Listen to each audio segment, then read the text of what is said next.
Muy buenas, os quiero traer hoy un nuevo deck tech sobre una baraja de Rock Thrasios, la versión de la cuna de Gaia. Bueno, es una baraja que se centra sobre todo en abusar de la cuna. Tenemos como segunda parte el Growing Rights, que se convierte básicamente en una cuna cuando tenemos cuatro bichos, y el Rograk, que sale gratis. El objetivo es generar una cantidad de mana ingente para robar la baraja con Trasis. La baraja está montada de tal manera que queremos abusar de las distintas motores de robo que existen. Por un lado tenemos Fairy Mastermind, One Shiton, la Mystic Remora y el Ristic Study. Estos serían nuestros principales motores de robo para la obtención de recursos junto con Trasios que hemos comentado antes. Encima de esto, y luego en un segundo nivel, tenemos la parte de ventaja de maná. La idea y el objetivo de esta baraja y cualquier baraja de CDH es generar suficientes recursos como para ganar la partida. Los recursos se generan a través de ventaja de cartas, como hemos podido ver con estas cosas, o a través de ventaja de mana, que podamos convertir ventaja de cartas gracias a Trasios. Lo voy a dejar aquí. Entre las herramientas que tenemos para esto tenemos un pool de criaturas, que son el Gym Pollinator, que nos da mana de turno 1, básicamente con el Rograk, Delighted Halfling, que permite jugar cosas incontrarrestables, y son cualquier cosa incontrarrestable siempre y cuando sea legendaria. El Bird of Paradise de toda la vida, que siempre es una criatura que genera muchísimo mana en esta baraja, gracias al Valley Color, que veremos luego. Y por último, como tech, tenemos el Arboreal Grazer. El Arboreal Grazer tiene una función mayor que, más que acelerar, por el número de tierras que llevamos, tampoco es habitual conseguir las más de 2 tierras en el turno 1, es poder descargar nuestra cuna de Gaia en un momento en el que ya hayamos generado suficientes, pues ya hayamos bajado tierra y nos la robemos de alguna manera, o que necesitemos poner alguna cosa más en juego, ¿vale? Lo veremos más adelante. En el apartado de aceleradores, luego tenemos el típico pool de coste cero de tierra, de moxes, el diamante, el amber, el lotus petal y el chrome mox, así como el sol ring, el mana bowl y el springleaf drum, que es un segundo gym pollinator, o al revés, que con Rograk nos permite sacar aceleración. Aparte de esto, tenemos un Utopia Sprawl. Yo he metido el Utopia Sprawl en detrimento de la Wild Growth, porque aunque es peor virtualmente porque solamente te permite utilizar un bosque para encantarlo, lo que sí nos genera es mana de cualquier color. Y aunque el mana verde es muy abundante gracias a los distintos generadores, el mana azul a veces no es tan fácil, con lo cual, teniendo un bosque que te puede dar mana azul y verde, es mucho más fácil tener el bosque que de verde a tener una isla que de verde también, ¿vale? Bosque que de azul, perdón, quería decir. Luego tenemos un pool de cartas que nos van a permitir enderezar la cuna de Gaia. El Magus of the Candelabra, que es una pieza bastante interesante porque, si bien no se permite ejecutar su habilidad en el momento en el que baja, teniendo un coste 1, cuando baja, si consigue bajar al campo rápido, no es relevante ese, y que luego con herramientas como el Biomancer Familiar, que luego veremos, y el Training Grounds, que utilizamos sobre todo para reducir la capacidad el coste de Trasios, nos van a permitir que por un solo maná enderecemos hasta 3 tierras, con lo cual nos genera una ventaja bastante importante. La Cloud of Fairies, que es una pieza clave, nos va a permitir realizar ciertos combos o ciertas activaciones, aparte de que los clones generan una gran ventaja con este bicho.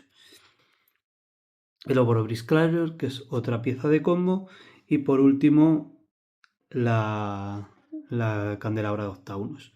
¿Vale? Estas tres piezas son esenciales dentro de la baraja y nos van a permitir generar grandes cantidades de maná a lo largo del juego.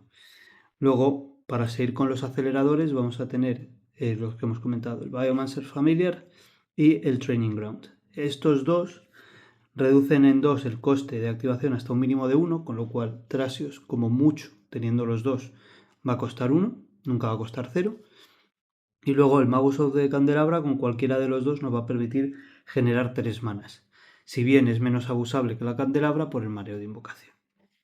Seguido de estos aceleradores, tenemos por un lado Kinnan y el Badger Molcap. Badger Molcap permite que, por un lado, nos genere una criatura adicional al hacer Earthbend a una tierra, o que nuestros pollos, ¿vale? Por ejemplo, el Bird of Paradise que hemos comentado antes, generen maná verde adicional. El Kinnan funciona, es un poco nombo con la habilidad de Badgermold porque la tierra que anima no genera maná extra con el Kinnan, pero el resto de pollos sí. Estas dos piezas son clave porque tenemos dos utility importantes que son el Enduring Vitality y el Cryptolith Raids. Ambos, con la habilidad del Badgermold o la habilidad del Kinnan, hacen que todas nuestras criaturas generen como mínimo 2 manas. Con lo cual, teniendo varias copias de Badgermold, vamos a poder incrementar la cantidad de mana que vamos generando. Por último, y no menos importante, tenemos el Earthcraft. El Earthcraft es un pseudo Cryptolith Raids, pero tiene una ventaja y un inconveniente. ¿Vale? La ventaja principal es que no hace falta que las criaturas no tengan mareo, con lo cual podemos enderezar una tierra. Y la desventaja es que, bueno, dos desventajas es, por un lado, no se va a beneficiar de las habilidades de Kinnan y Badgermold, y además tenemos que tener alguna básica enderezada. Debido a lo que comentábamos de la básica, por eso se ha incluido el Utopia Sprawl, que encantando un bosque lo convertimos en una dual. ¿Vale? Con el Earthcraft, encantando el bosque básico, nos va a permitir que todas nuestras criaturas generen 2 manas. A nivel de utilities tenemos distintas cosas. Por una parte tenemos el Dundling Weaver y el Eternal Witness. ¿Vale? El Eternal Witness es una pieza bastante recurrente dentro de los combos que vamos a utilizar en la baraja, ¿vale? Porque nos permite devolvernos ciertos elementos, como por ejemplo el Snap o el Disdown en Venom. Este es una nueva edición, lo estoy probando y bueno, básicamente si tenemos suficientes criaturas nos va a permitir devolvernos cualquier permanente del cementerio a la mano, con lo cual podemos reutilizar una fetch, recuperar alguna pieza de criatura que tengamos en el cementerio o bueno, algún artefacto, un pétalo de loto o cualquier cosa por el estilo. Siguientes cosas que tenemos como utilities son Springheart Tuco. Este bicho nos va a permitir poner cuerpos de forma fácil con cada vez que ponemos una tierra en juego, que en esta baraja es relativamente habitual, pero lo más importante es que tiene un soft lock, entre comillas, con el Cloud of Fairies. El Cloud of Fairies, encantado con el Springheart Tuco por 2, con su Bestfall, lo que va a hacer es que cada vez que entra una tierra en el campo de batalla, vamos a poner una copia por 2 del Cloud of Fairies, con lo cual va a triggerar su habilidad y vamos a enderezar. Si esta habilidad tenemos, por ejemplo, la cuna, normalmente nos va a generar mana positivo. Como Thrasios, cada vez que endereza revela una tierra, la va a poner en juego, va a hacer que triggere el Cloud of Fairies, con lo cual vamos a generar una pequeña bola de recursos dentro de la baraja con estas dos cartas. Por último y no menos importante, tenemos la Musa, que nos va a permitir generar una gran ventaja de cartas a lo largo de las distintas fases de los oponentes también. Es importante tener en cuenta, ¿vale?, que la baraja juega con 4 fuentes de flash. El Hive Preacher, que es una criatura que nos va a permitir que cualquier carta se pueda jugar a velocidad de instant. criaturas y no criaturas. El Valley Flood Caller, que nos va a permitir generar una ventaja similar, lo único que no vamos a poder jugar unas criaturas, lo cual hace que no sea tan potente como el Hi-Fi Trister, porque tenemos una gran densidad de criaturas. Y por último, dos cosas que no son estáticas, sino que son el Born Upon a Wen, que es un tripster de una utilidad, y el Emergent Zone, que nos va a permitir, bueno, pues, jugar también a velocidad instantánea. Es importante tener en cuenta que el Emergent Zone, al ser una tierra, podemos ponerla en el campo directamente utilizando el Arboreal Grazer que hemos comentado antes, si fuera necesario, o una Crop Rotation, con lo cual nos da agilidad a la hora de poder responder a ciertas cosas. Teniendo sobre todo estas dos, pero cualquiera de las cuatro en la mano y enderezando con el Seedborn Muse, nos va a permitir intentar trabajar wins sobre los oponentes. Para poder cohesionar todo esto, tenemos una serie de cartas que nos van a permitir buscar. Por un lado necesitamos buscar la cuna. Para eso tenemos el Expedition Map, que nos lo pone en la mano, con lo cual si ya hemos bajado tierra del turno necesitaríamos el Arboreal Grazer para poder jugarlo. El Crop Rotation, que sacrificando otra tierra nos lo pone en juego. El Sylvan Scrying, que también lo pone en la mano. ¿Vale? Y una nueva adición que a mí me gusta bastante, que es el Vibrance, que por 2 verdes puedes evocarlo y es básicamente una Sylvan Scrying en bicho. Adicionalmente al Crop Rotation tenemos el Sowing Microspan, que nos va a permitir buscar cualquier carta de tierra y ponerla en juego. Es importante que tengáis en cuenta que esto es un trigger on cast. ¿Qué quiere decir esto? Que si lo metemos en juego directamente no va a funcionar su habilidad, pero aunque nos lo contrarresten, vamos a poder buscar la cuna o cualquier otra carta del estilo. Luego tenemos las búsquedas de criaturas. Estas búsquedas de criaturas son la invasión of Ikoria. Es bastante interesante La única desventaja que tiene frente a otros es el hecho de que no busca humanos, con lo cual Eternal Witness o el Kinan no serían targets válidos. Siguiendo con esto tenemos el Crimson Zenith, que hay que tener en cuenta que solamente busca criaturas verdes.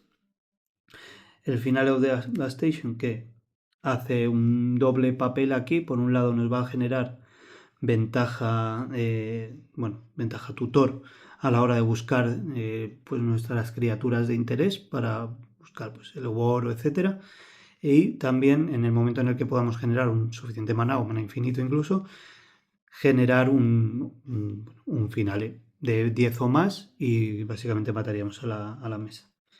Siguiente carta teníamos el Nature's Rhythm. Esta carta a mí me gusta mucho porque nos permite buscarla con el Spellseeker, que busca cualquier tipo de instantáneo o conjuro de coste 2, ¿vale? Como podemos ver, estas Sylvan Scrying, la Crop Rotation, que son los targets más habituales, tienen coste 2 o menos, pero luego además son dos mini finales, por decirlo de alguna manera. Uno mucho más caro, con el primero podemos buscar Oboro, por ejemplo, y con el segundo ya buscar alguna carta que nos permita traernos las tierras que nos faltan. Y por último tenemos una búsqueda de criaturas a velocidad instantánea, bastante interesante.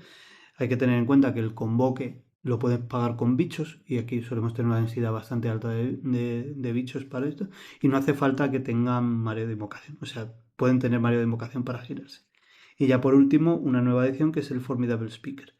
Formidable Speaker es una carta que nos va a permitir descartar una cosa cualquiera, puede ser una tierra o puede ser alguna pieza que no nos interese, de la mano para traernos cualquier bicho. Pues como tenemos una gran cantidad de bichos, siempre vamos a tener un utility o algún tipo de criatura de combo dentro de la baraja que podemos encontrar. Ahora pasamos a la parte de respuestas, ¿vale? Aquí las respuestas funcionan en dos niveles. Por un lado tenemos los bouncers, que tenemos Chain of Vapor, Cyclonic Rift Snap y This Town in Enough. Hay que tener en cuenta que, exceptuando el Cyclonic Rift, que no permite hacer objetivo de cartas tuyas, estas tres pueden ser objeto de combo.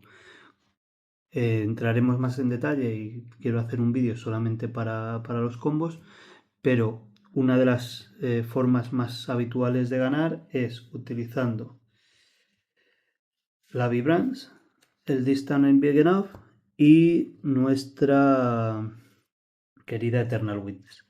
De esta manera podríamos con la Eternal Witness devolvernos el Distant and Big Enough y el Vibrance. Entonces en el momento en el que generamos mana infinito podremos jugarlo por rojo y matar a toda la mesa. La otra opción es a través del Eternal Witness con un Snap y suficiente mana verde. Vamos a poder generar loops en donde vamos a tener todo el mana verde y nos va a permitir ganar la partida contra ellos. Por último, el Chain of Vapor es una carta que hay que tener en cuenta porque nuestro querido amigo el Valley Flood Caller se endereza cada vez que se juega un instantáneo conjuro, con lo cual con las cartas que hemos visto que permite generar maná con las criaturas vamos a poder hacer pequeños loops con esto y con la Eternal Witness. Entraremos en detalle en un vídeo posterior. El siguiente nivel es la protección contra los counters, ¿vale? Primero tendríamos el Allosaurus Zephyr y el Hexing Squelcher. Estas dos cartas nos permiten que seamos prácticamente incontrarrestables. Muchas de nuestras cartas, como habéis visto, son verdes, con lo cual el Allosaurus Zephyr nos va a permitir definir una presencia de mesa suficientemente fuerte sin que pueda interactuar con nosotros a través de los distintos tutores. Y luego el Hexing Squelcher, que es una carta nueva, hace que todo prácticamente sea incontrarrestable. Y por último y no menos importante, tenemos la parte de counters. Tenemos los clásicos counters, ¿vale? Pact Obligation, Tormenta, Lucius Sacrifice. Esto es muy interesante porque nos permite sacrificar nuestro Rograk y contrarrestar una habilidad de una tasa o un counter de instantáneo conjuro. Mental Misstep, el Veil of Summer, que es como una redundancia de nuestro Allosaurus y nuestro Hexing Squelcher, Deflecting Sword, Fierce Guardianship, Threat of Denial, Force of Negation, bastante interesante y útil porque nos va a permitir a través de los distintos Flash Enablers utilizarlo como si fuera una Force of Will normal, Force of Negation, Force of Will y por último la Mind Break Trap. Este sería nuestro suite de cartas defensivas que es normalmente suficiente como para intentar ganar encima de otro o evitar que te comben a la corta. Es importante tener en cuenta que al jugar 1 contra 3 no debemos de contrarrestar por contrarrestar cosas. Solamente sería importante contrarrestar las cosas que realmente nos hagan perder la partida. Por último, como mención especial, hay que tener en cuenta el apartado de clones, ¿vale? Los clones que llevamos nos van a permitir gestionar distintos escenarios de una manera mucho más ágil. Por ejemplo, Mockingbird, Flash Duplicate, Phantasmal Image son cartas que junto con el Omnichangeling nos van a permitir copiar cualquier criatura que haya en la mesa. Desde un lo diré, que no lo encuentro ahora, perdonad. Desde una Cloud of Fairies, con lo cual podemos hacer repeticiones de levantar, ¿vale? Como de otros elementos como un Eternal Witness, un Allosaurus Zephyr del contrario, o un Speaker o un Spellseeker, ¿vale? Lo cual nos va a permitir generar muchos más búsquedas de distintos elementos. Por último, tenemos dos que son bastante importantes remarcar, son el Clever Impersonator y el Flash Photography. Flash Photography, por una parte, puede utilizarse a nivel de flash, ¿vale? Si si targeteamos una cosa de las nuestras. Pero lo más importante es que copia cualquier permanente, igual que el Clever Impersonator, lo cual nos va a permitir robar, entre comillas, los Ristic Study o los elementos de ventaja de cartas que pueda tener una Blue Farm o cualquier otra baraja dentro del pod. Por último, vamos a revisar el apartado de tierras. El apartado de tierras tenemos tierras que generan solamente azul, Dolamrod, que es el Aminamo, nos va a permitir enderezar la cuna de Gaia. Mistress Village es otra carta que nos va a permitir que nuestra siguiente jugada sea en contrarrestable. Y la Otawara. Otawara junto con el Boseiju son cartas que nos van a permitir pues responder a una brecha del contrario o devolver a la mano alguna cosa que nos esté fastidiando.